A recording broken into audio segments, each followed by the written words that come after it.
Hello friends, how are you all? I hope you all are fine and doing well. तो आज मैं बात करूंगी बोगनवेलिया की जून केयर और फर्टिलाइज़र के बारे में, और कुछ ऐसे टिप्स भी शेयर करूंगी जिससे अगर आप फॉलो करेंगे तो आपको भी इसी तरह भर भर कर फूल मिलेंगे। और उन टिप्स को फॉलो कर कर आप अपने प्लांट की ग्रोथ को भी इंक्रीज़ कर सकते हैं, और फ्लावरिंग तो मिलेगी ही डेफिनेटली। तो इसी तरह से जो बोगनवेलिया है वो भर भर कर फ्लावरिंग करता रहेगा। अगर आप अभी इस बोगनवेलिया के प्लांट को नर्सरी से लाकर लगाना चाहते हैं, बाय करना चाहते हैं, तो ये बहुत अच्छा टाइम है बोगनवेलिया को नर्सरी से लाकर अपने गार्डन में ऐड करने का। क्योंकि अब बारिश का मौसम शुरू हो गया है, और मानसून में बारिश के टाइम पे अगर किसी भी प्लांट को लगाया जाए तो उसके मरने के चांस बहुत कम रह जाते हैं। और बोगनवेलिया एक हार्डी प्लांट है, तो वो जल्दी ख़राब भी नहीं होता है। तो इस टाइम आप लाकर इसको ज़रूर से लगा सकते हैं। और नर्सरी में हर तरह के प्लांट मिल जाते हैं। अगर छोटे प्लांट लेंगे तो स्टार्टिंग उसकी 50-60 रुपए से शुरू हो जाती है, और फिर जैसा आप हेल्दी बुशी प्लांट लेते जाएंगे उसी हिसाब से प्लांट की रेट भी इंक्रीज़ होते जाते हैं। तो चलिए स्टार्ट करते हैं अपने बोगनवेलिया के केयर टिप्स के बारे में, कि जून में हमें कौन कौन से काम ऐसे करने चाहिए बोगनवेलिया के ऊपर जिससे हमारे बोगनवेलिया की प्लांट की ग्रोथ भी अच्छी हो और फ्लावरिंग भी खूब अच्छी हो। और अगर अभी तक आपने मेरे चैनल को सब्सक्राइब नहीं किया है तो ज़रूर से सब्सक्राइब कर लीजिएगा। एक लाइक ज़रूर कीजिएगा अगर आपको वीडियो पसंद आए, और अपने फैमिली और फ्रेंड्स में शेयर ज़रूर कीजिएगा। और अगर आप सब्सक्राइब कर लेंगे तो उससे बेनिफिट ये होगा कि जो प्लांट्स की केयर टिप्स हैं, फर्टिलाइज़र हैं, और उनकी कंप्लीट इन्फॉर्मेशन आपको सबसे पहले मिल सकेगी। तो चलिए वीडियो को स्टार्ट करते हैं।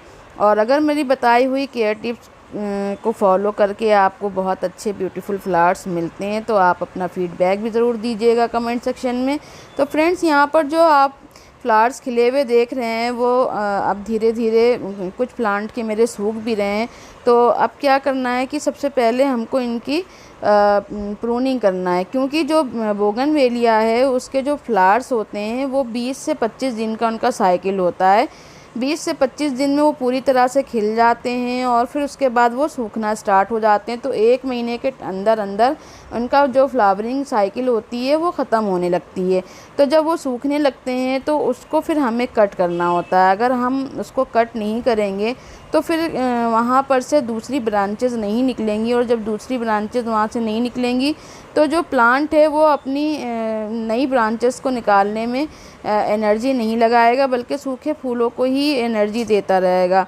तो हमें जितना ज़्यादा हो ब्रांचेस उतनी ज़्यादा चाहिए होती हैं, क्योंकि हैवी फ्लावरिंग के लिए हमको प्रूनिंग करनी ही होती है। जब हम प्रूनिंग करते हैं तभी हमें उसकी अच्छी ग्रोथ देखने को मिलती है, ब्रांचेस भी निकलती हैं। और जो ये अभी सीज़न अब स्टार्ट हुआ है मॉनसून का, तो इसमें सीज़न में जून में क्या होता है कि डेवलपमेंट बहुत अच्छा होता है, रूट्स का भी और प्लांट्स का भी। और लीफी ग्रोथ तो होती ही होती है, रूट्स की भी ग्रोथ बहुत अच्छी होती है। तो इसलिए हमें इस टाइम अपने प्लांट्स के ऊपर बहुत ज़्यादा ध्यान देना होता है, ताकि हमारे प्लांट्स खूब हेल्दी और बुशी भी हो जाएं। पिछले वीडियो में दोस्तों मैंने आपके साथ प्रूनिंग भी शेयर की थी, और उसके फर्टिलाइज़र भी शेयर किए थे, और फर्टिलाइज़र डालकर दिखाए भी थे। तो प्रूनिंग का देखिए और फर्टिलाइज़र का कितना अच्छा इसके ऊपर बेनिफिट हुआ है, कि कितने भर भर कर फ्लावरिंग हमको अपने प्लांट में मिल रही है। अगर आप देखना चाहें तो पिछली वीडियो में आप देख सकते हैं कि मेरे प्लांट में छोटे छोटे से बड्स आए थे, और एक प्लांट में तो बड्स थे ही नहीं। लेकिन जब मैंने प्रूनिंग करी थी और फर्टिलाइज़र दिए थे उसके बाद का ये रिज़ल्ट है कि कितनी अच्छी भरकर फ्लावरिंग हुई है, और जो फ्लावर्स का कलर है वो कितना अच्छा निकल कर आया है। तो अब मैं जून के मंथ में जो आपको केयर टिप्स करनी है और जो आपको काम करना है उसके बारे में बात करूंगी। तो सबसे पहली जो केयर टिप है कि इस प्लांट को आपको फुल डे की सनलाइट में रखना है। टेरिस पे, खुली जगह पे, ऐसी जगह रखना है जहाँ पर 6-7 घंटे की इसको फुल धूप मिले, क्योंकि बोगनवेलिया को किसी भी तरह के शेडी एरिया में रहना पसंद नहीं है, ना ही किसी ग्रीन नेट के नीचे इसको रखिए, क्योंकि इसको पूरे दिन की धूप जब जितनी ज़्यादा मिलेगी उतनी ज़्यादा ये अच्छी फ्लावरिंग भी करेगा और फूलों का कलर भी बहुत अच्छा निकलेगा। और दूसरी चीज़ ये है कि प्रूनिंग, तो प्रूनिंग यहाँ पर मैं अपने प्लांट की सॉफ्ट प्रूनिंग करूँगी, क्योंकि यहाँ पर मेरे जो बोगनवेलिया के जो फूल हैं, एक गमले के जो फूल हैं वो सूख रहे हैं, और जो दूसरा जो वाइट वाला जो ये प्लांट है इसमें खूब अच्छी फ्लावरिंग अभी चल रही है, स्टार्ट हो गई है। तो इसकी मैं प्रूनिंग नहीं करूँगी, इसकी जब फूल शेड हो जाएंगे जब मैं फिर इसकी प्रूनिंग करूँगी। तो आप जब मानसून का टाइम होता है तो इस टाइम आप हार्ड प्रूनिंग भी कर सकते हैं और सॉफ्ट प्रूनिंग भी कर सकते हैं, लेकिन मेरे क्योंकि छोटे प्लांट हैं तो मैं अभी इसकी सॉफ्ट प्रूनिंग ही करूँगी, अभी हार्ड प्रूनिंग नहीं करूँगी। जब ज़्यादा बड़ी बड़ी ब्रांचेज़ हों, इधर उधर निकल रही हों, अगर आपका प्लांट बेल शेप में जा रहा है और बड़ी बड़ी ब्रांचेज़ निकाल रहा है, तब आप उसकी हार्ड प्रूनिंग कर सकते हैं। उसको ट्री शेप में भी दे सकते हैं, बोनसाई शेप में भी दे सकते हैं, क्योंकि जो पॉट में लगे हुए प्लांट होते हैं उनको कैरी करना मुश्किल होता है। जब बहुत बड़े हो जाते हैं या बेल शेप में बढ़ने लगते हैं तो फिर उनको जगह भी ज़्यादा चाहिए होती है, गमले का साइज़ भी ज़्यादा चाहिए होता है, और फिर उसको ज़्यादा खाद पाने की भी ज़रूरत होती है। तो जब हम लोग पॉट में और टेरेस के ऊपर या अपने बालकनी में गार्डनिंग करते हैं तो उसी हिसाब से हमें पेड़ों का साइज़ भी रखना पड़ता है। तो जितना बड़ा आपका पॉट हो उतना ही बड़ा प्लांट भी सिलेक्ट कीजिएगा। जितना बड़ा प्लांट होगा तो उतनी ही ज़्यादा उसमें खाद और उतनी ही ज़्यादा पानी की भी ज़रूरत होगी और वैसी देख रेख की भी ज़रूरत होगी। तो जब इसमें 20 से 25 दिन में फ्लावरिंग हो जाती है, उसका साइकिल पूरा हो जाता है बोगनवेलिया में, तो उसके बाद फिर हमें प्रूनिंग करनी होती है, क्योंकि जब हम प्रूनिंग करते हैं तो फिर दूसरी ब्रांचेस, नई ब्रांचेस प्लांट निकालने लगता है, और फिर जब नई ब्रांचेस निकालता है तो दोबारा फ्लावरिंग के लिए अपने आप को प्लांट तैयार करता है। तो उस टाइम पे हमें, जब हम प्रूनिंग करते हैं तो हमें फर्टिलाइज़र भी ऐड करने होते हैं, क्योंकि उसको खाना पानी भी चाहिए होता है। तो जैसे ही फ्लावरिंग शेड हो जाए तो वैसे ही प्लांट को प्रूनिंग की ज़रूरत होती है। तो देखिए मैं अभी इसमें तो अभी फ्लावरिंग स्टार्ट हुई है और अच्छे से फ्लावरिंग कर रहा है ये वाइट वाला प्लांट, तो इसकी मैं प्रूनिंग नहीं करूँगी, लेकिन जो रेड वाला है उसकी मैं प्रूनिंग करके आपको दिखाऊंगी। तो क्योंकि जो बोगनवेलिया होते हैं उनके कुछ जो प्लांट होते हैं उसमें बीच में भी फ्लावरिंग होती है, जैसे मेरे वाइट वाला प्लांट है इसमें बीच बीच से भी फ्लावरिंग हो रही है, और जो पिंक वाला प्लांट है तो उसमें जो है वो टिप पे फ्लावरिंग हो रही है। तो इस चीज़ का आपको ध्यान रखना है कि कहाँ पर से आपको प्रूनिंग करनी है। तो देखिए जहाँ पर से फ्लावरिंग शेड हो गई है और फूल झड़ गए हैं, बस मैं उतने ही हिस्से को कट कर रही हूँ। इस तरह से देखिए आपके सामने मैं दिखा रही हूँ। इस तरह से हमें सिर्फ टिप की प्रूनिंग करनी है, पूरे प्लांट की प्रूनिंग नहीं करनी है। जहाँ जहाँ से सिर्फ फूल सूखे हैं या झड़ रहे हैं, अब इनके फूल झड़ रहे हैं, जगह जगह से शेड हो रहे हैं, तो मैं प्रूनिंग कर दे रही हूँ, क्योंकि अब ये प्लांट जो है एक शेप में आ जाएगा और उसके बाद फिर ये एक ही जैसी ब्रांचेस निकालेगा। तो ट्री लुक में जब ये होगा तो बहुत अच्छा लगेगा। तो अब देखिए दूसरी चीज़ क्या करनी है, हमें अपने प्लांट की गुड़ाई करनी है। गुड़ाई आप दोस्तों 15 दिन पे ज़रूर से कर दिया करिए, क्योंकि अगर आप गुड़ाई करेंगे तो उससे जो वीड होती हैं, खरपतवार होती है, जो एक्स्ट्रा इसमें घास उग आती है वो भी निकल जाती है। मिट्टी जो होती है वो ऊपर नीचे हो जाती है। अगर पानी ज़्यादा है या कम हो गया है तो वो भी पता चल जाता है कि हमें पानी इसमें डालना है कि नहीं डालना है। और फिर फर्टिलाइज़र देने से पहले भी हमें अपने प्लांट की गुड़ाई ज़रूर करनी चाहिए। तो दोस्तों अब बात करते हैं कि इसमें फ़र्टिलाइज़र हम कौन कौन से दे सकते हैं। तो देखिए मैंने यहाँ पर 5 चीज़ें ली हैं। इसमें मैंने वर्मी कंपोस्ट लिया है, और आप गोबर की खाद भी ले सकते हैं। वर्मी कंपोस्ट जो होती है वो बहुत अच्छी रहती है। इस टाइम प्रूनिंग जब करते हैं तो थोड़ी थोड़ी सी खाद देना ज़रूरी हो जाता है, ताकि जो प्लांट है वो अपने को रिकवर कर पाए और शौक में ना जाए प्रूनिंग करने के। और वर्मी कंपोस्ट के बाद मैंने यहाँ पे नीम की खली ली है। नीम की खली जो होती है दोस्तों, ये बहुत अच्छा फंगीसाइड भी होता है और फर्टिलाइज़र भी बहुत अच्छा होता है। और कोई भी फंगस, और अगर आपके प्लांट में कोई भी फंगस लग रहा है या कीड़े लग रहे हैं या इंसेक्ट अटैक हो रहा है, वैसे तो बोगनवेलिया में बहुत कम ही इंसेक्ट अटैक होता है, लेकिन अगर ऐसा कुछ हो रहा है तो ये नीम की खली जो है वो उसमें हेल्प करती है। दूसरी खाद जो मैंने ली है वो ली है बोन मील। बोन मील जो है वो फास्फोरस रिच खाद है। इसमें कैल्शियम, मैग्नीशियम, आयरन, जिंक और मैग्नीज जैसे कंटेंट होते हैं जो हमारे प्लांट को प्रूनिंग के शौक से भी बचाने में मददगार होते हैं और पौधा हमारा स्ट्रेस से बचा रहता है और पौधे की जो रूट्स होती हैं वो ग्रो होने में हमें मदद मिलती है। जड़ें मजबूती के साथ अपना विकास कर पाती हैं, जिससे ब्रांचेस पे जो है वो फूल भी खिलते हैं और फूलों को खिलने में भी मदद मिलती है। और जो इसका जो नीम की खली का जो काम है वो प्लांट में फंगीसाइड और पेस्टिसाइड का वर्क करता है और उसके अंदर माइक्रो न्यूट्रिएंट्स भी बहुत ज़्यादा होते हैं। और गोबर की जो खाद होती है वो नाइट्रोजन रिच खाद होती है। तो नाइट्रोजन जो होता है, जब हम अपने प्लांट की प्रूनिंग करते हैं तो ब्रांचेस निकलती हैं, पत्तियां निकलती हैं, फ्लावरिंग के लिए फिर से पौधा अपने आप को तैयार करता है।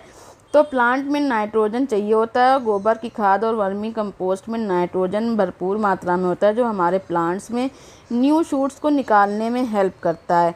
अब जो सबसे लास्ट में मैंने यहाँ पे लिया है वो मैंने जो ब्लैक कलर के दाने लिए थे वो हैं माइक्रो न्यूट्रिएंट्स, यानी कि जो जिसमें माइक्रो न्यूट्रिएंट्स बहुत ज़्यादा होते हैं। और सीवीड ग्रेन्यूल्स लिए हैं, वो भी ऑर्गेनिक खाद होती है और समुद्री जो शैवाल होते हैं उससे बनी हुई खाद होती है। तो सीवीड अगर आपके पास हो तो ज़रूर से 1 चम्मच डाल लीजिएगा।